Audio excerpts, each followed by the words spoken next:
This is Sports Seriously, and here's what we've got going on. You know, baseball is crazy in the playoffs. Anything happening in a 5 or 7 or maybe a 3-game series. Too often you hear these, oh, no one cares about the game. Yeah, people do. This year, there definitely cannot be considered guarantees because of all the mayhem and all the madness. If Shaq would have stayed and I would have stayed healthy, that we would have gotten at least 1 or 2 championships because we were on our way. Hey everyone, I am Mackenzie Salmon, and welcome to Sports Seriously. We're a brand new show brought to you by the USA Today Sports Network, where we talk about more than just the stats. We're tapping into the conversations fans and reporters are having and combining our insights with your fandom. We take ourselves seriously, but not too seriously. This week, my co-captain is USA Today Sports Now reporter Analis Bailey. Analis, you ready to get into it? Let's do it. All right. We like to start off the show with something we like to call 3 things. So first thing this week, I'm calling it.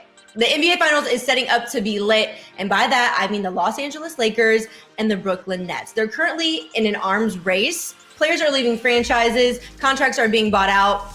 This is after they already have the big 3 of Kyrie Irving, James Harden, Kevin Durant. They add Blake Griffin, LaMarcus Aldridge. That's just the Nets. Looking at the Lakers, they just got Andre Drummond. I mean, this is one of the most star-studded NBA lineups we've seen in recent history. But my bigger question, Analis, is what does this mean for the small market teams? Yeah, so anyone can see that this team is stacked. And some executives around the NBA, particularly those in smaller markets, so smaller cities, are a bit upset by the league's buyout market. But pushing to have that system reconstructed hasn't been successful.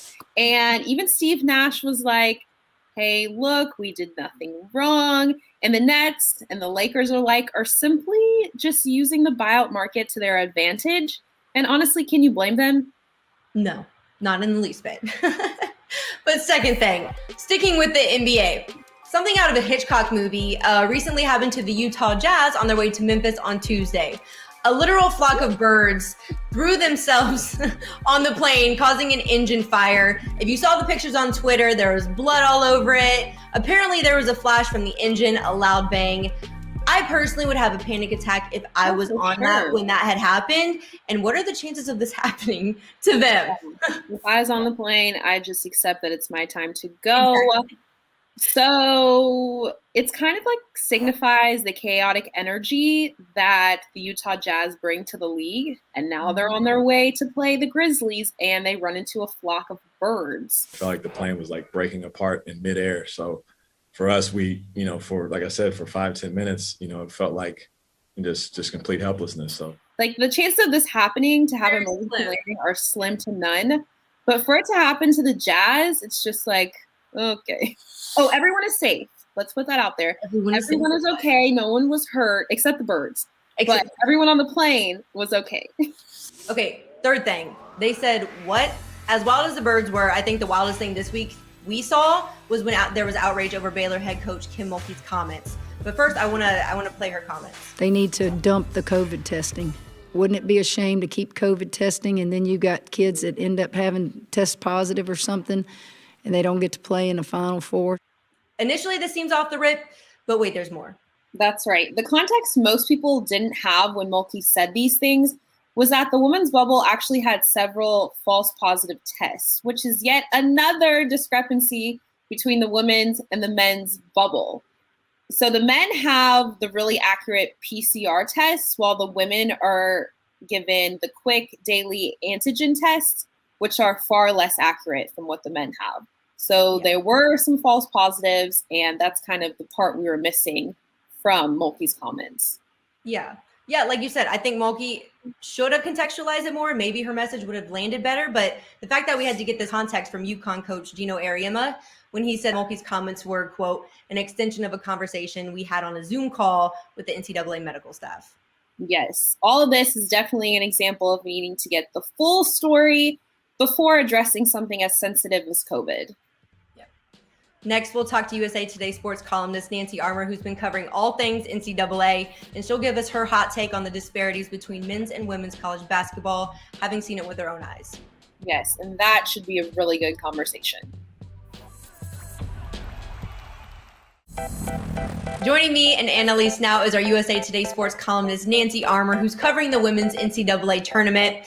Nancy, you were just in San Antonio for the Sweet 16 Elite Eight. Given the equitability controversy surrounding the women's tourney, I want to know, what was that like for you on the ground being there? Disappointing, honestly. And, it's not all on the NCAA. Probably some of this is on the host committees. But I spent the first weekend of the tournament in Indianapolis for the men, and it's completely different. Indy, there's signage, there's a vibe. San Antonio kind of just feels like the tournament was dropped into the city. There's very little signage. There's just, if you didn't know that the tournament was going on, you wouldn't know that the tournament was going on. That is heartbreaking to hear. But shifting gears to something a little bit more positive, this week you published a column on a pretty historic moment in the tournament. Not one, but two female Black head coaches making it to the Final Four. This is the first time that has ever happened. Can you talk a little bit about these women and really what it means to college hoops?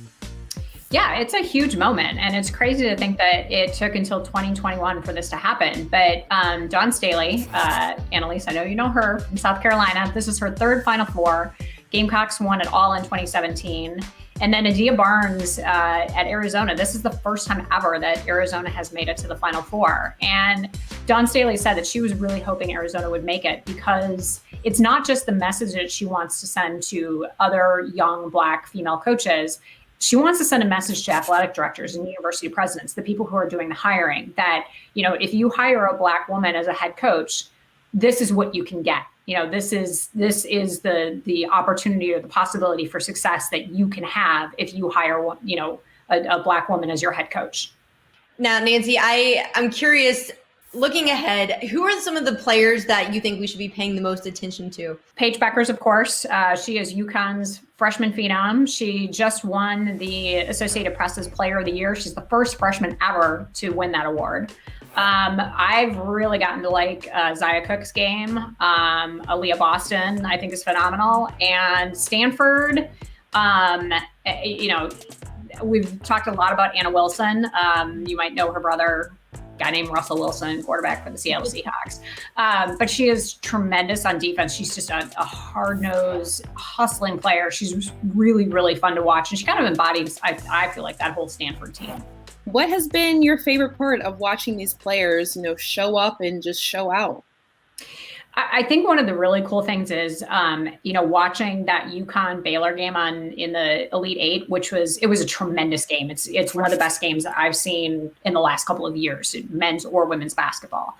And you saw that, if you were paying attention to social media, JJ Watt was watching it. LeBron James was tweeting about it. And it was just really, really cool to see people really enthused about women's basketball because, too often you hear these, oh, no one cares about the game. Yeah, people do. And it's a exciting game to watch. And that was a perfect embodiment of it.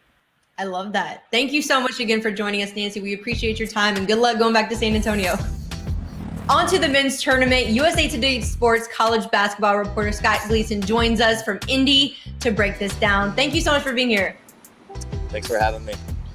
So this week, as you know, we saw UCLA shock the world when they beat Michigan. They'll play Gonzaga in the Final Four, but this isn't the first time these two teams have met in the tourney. Scott, Analis, we are going to do a small backtrack to take a look at my conversation with Adam Morrison on their 2006 meeting in the Sweet 16.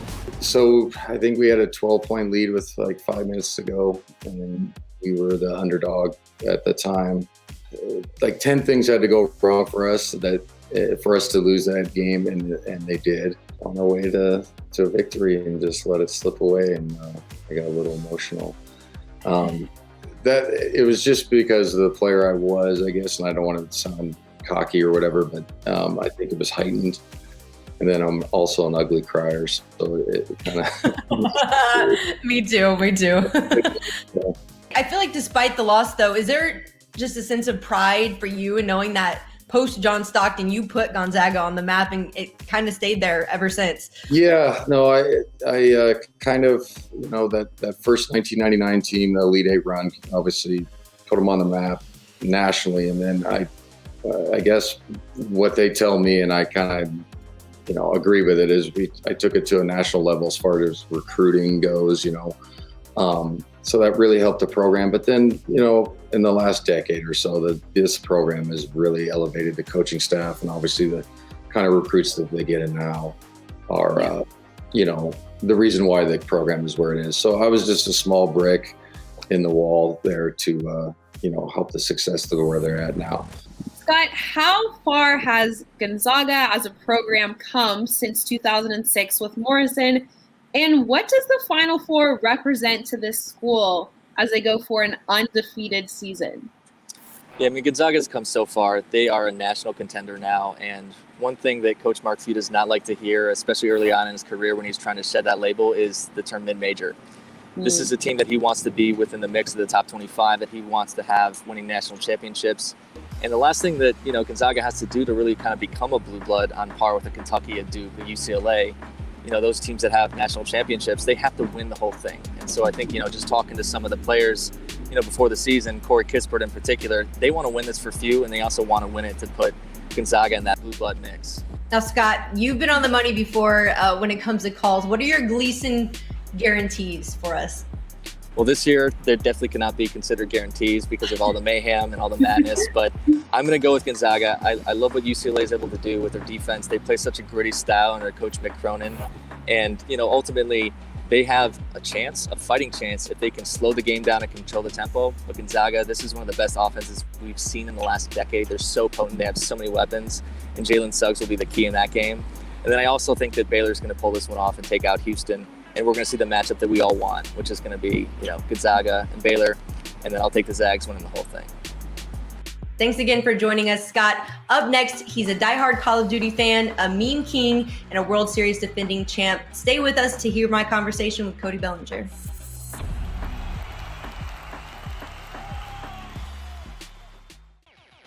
With opening day this week, Mackenzie, I think you hit a home run with our next guest.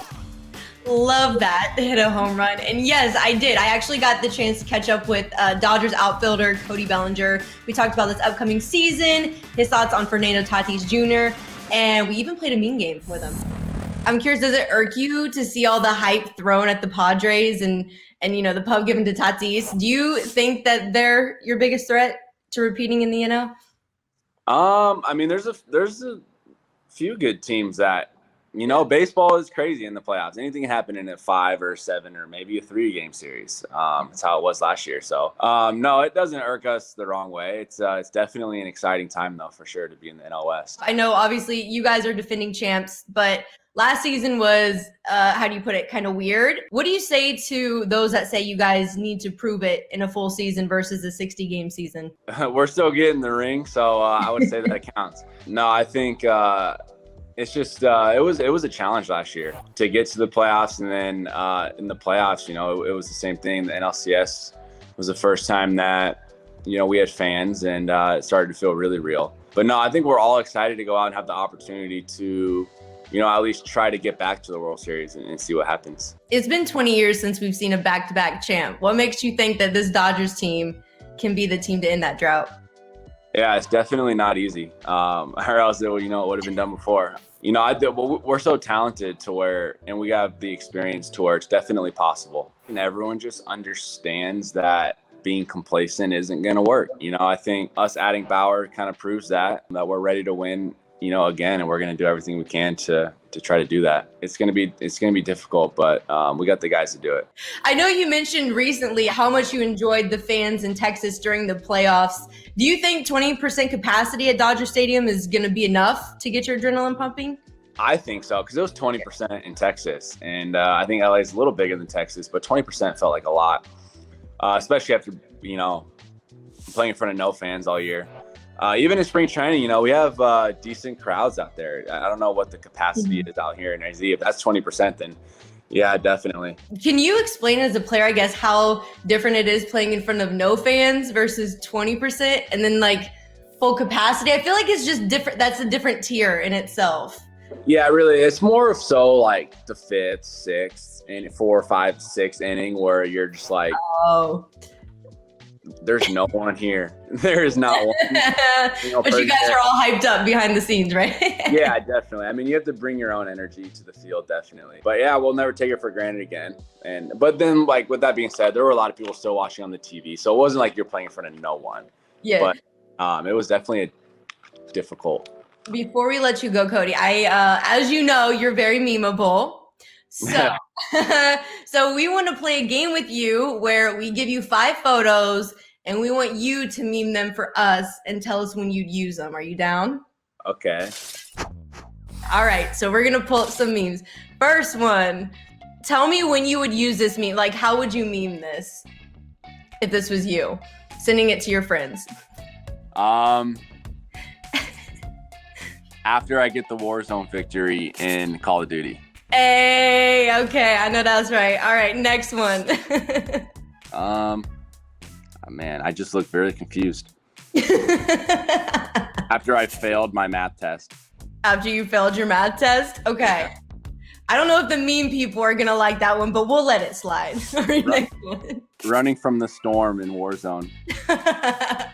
Okay, that's a good one. I like that. We're gonna zoom in a little bit. Someone that's all talk. This one. When you let your dad down. When you like, oh, and he's right behind you. Oh, that's mean. That's. I love it. See, you don't even need people from the internet to meme you. You can do this yourself. Look at this. I hope we can send that final meme to Chase Utley. I'm sure he would appreciate it. And 2, Cody looked like he was having such a great time, and I really hope he can stay healthy so him and the Dodgers can, make it full strength throughout the whole year. Yeah, and if any team can break the back-to-back drought, it's going to be this Dodgers team and Cody Bellinger. But next up, stick around with us and follow me and Analis into a 90s time machine where we're getting in some behind-the-scenes intel on Shaq from a former teammate and NBA legend. Guys, welcome back to Sports Seriously. We're rounding out our show with a basketball legend. That's right, Mackenzie. He is a 4-time NBA All-Star, 2-time NBA first-team member, and he is the head coach of the Memphis Tigers. Yes. Penny, thank you so much for joining us. We appreciate your time. No, thank you guys for having me. First, before we get to sports talk, we know you're helping bring more focus to World Autism Awareness Day. So what inspired you to get behind this cause? Well, what inspired me was my son was diagnosed with autism when he was 2 years old. And we started seeing the signs. We took him to the doctor and they diagnosed him with autism. So with the occupational speech therapies and all the different therapies that he had to do, he tested out of the spectrum a year later. And we caught it early enough. We saw the signs, we acted on it. We call him our miracle. We were blessed enough for him to test out of it the next year. He's been the valedictorian of his class, making straight A's in college, and is on the basketball team. So it's truly amazing for sure. So you mentioned your son being on your team, and you all won the NIT. So talk about your emotions getting to accomplish that alongside of him. Yeah, no, that was a great feeling, for me and my son. He contributed to that cause. He played in every game, and he's coming to his own. But not only for him and I, but for the city, for the university, it's a great feat for us as a group. I want to switch gears a little bit. Last summer, I'm sure you remember, every sports fan got caught up in the 90s NBA nostalgia, watching The Last Dance, specifically the 95 series. That was a big part of the documentary. We got to relive the Magic being the team that beat Jordan and the Bulls in their prime. So what was that like for you watching that on the big screen, and what kind of memories came up for you watching that? It was actually cool because I was a fan of The Last Dance because I didn't know a lot of the things that happened behind closed doors. Obviously, none of us did. I was in that era, and I didn't know that it was as crazy as it was with that bunch. But, for us, we looked at it as they were a dominant group.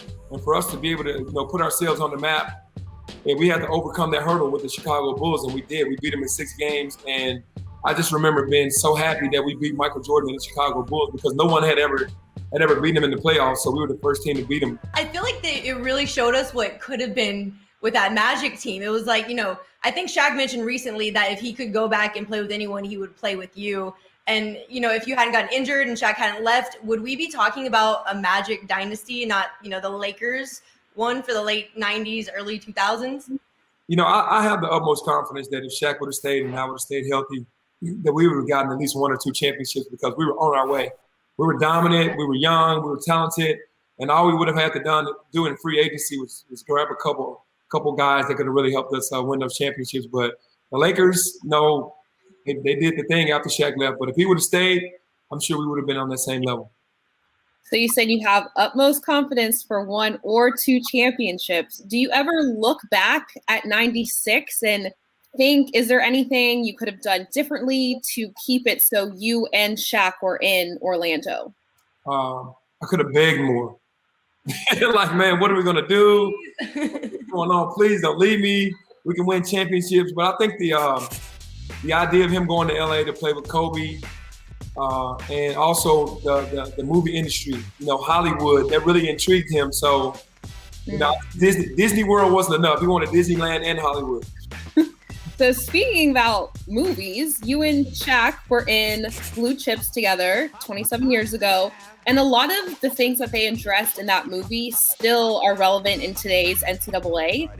And with big changes on the horizon for college hoops, for college sports, and new legislation being passed, where do you see things going as it relates to athletes profiting off of their name and their image and likeness? Yeah, well, I think it's moving in the direction of the athlete's favor, obviously because of the name, image, and likeness rule, where if they pass that, and I'm sure that they will, that athletes will be able to make money off of their own name or their own brand. It's so long, the NCAA has made billions of dollars off athletes, and athletes get a stipend from the university, but it's like a small amount of money compared to what's being made off of their name, image, and likeness. So to even that out, even though it'll never get even, but moving forward, the athletes will be able to make their own money, and I think that's great.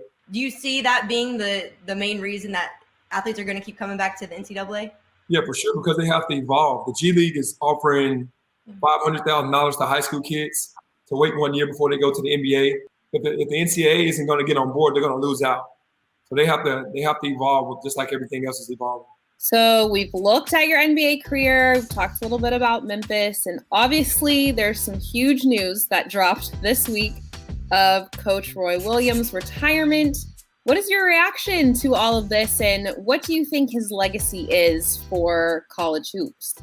Well, my reaction, I was shocked because, Coach Roy, he's a youngster. He's older gentleman, but he's still hip. He's dancing with the kids in the locker room. He's totally into the games when you watch the games. It's not like he was looking like he was tired of it. But I can understand with everything that's going on, for him to just sign off and say, hey, I've done enough. I did it my way. I'm out of here. I definitely respect him for that. But his legacy is, he is a legend. He's a guy that's done it on so many different levels, as far as from coaching, from touching so many lives of the athletes that he's had on all of his teams. And there's nothing but love and respect for Coach Williams. And he's an even better gentleman in that case. So I always had great things to say and positive things to say to me out on the road, and I appreciate him for that. And, congratulations on his retirement. We appreciate your time. Thank you for joining us on Sports Seriously. Oh, thank you very much. I appreciate it. Thank you so much. Thank you. Well, that does it for this week's episode of Sports Seriously. That was fun, Analis, wasn't it?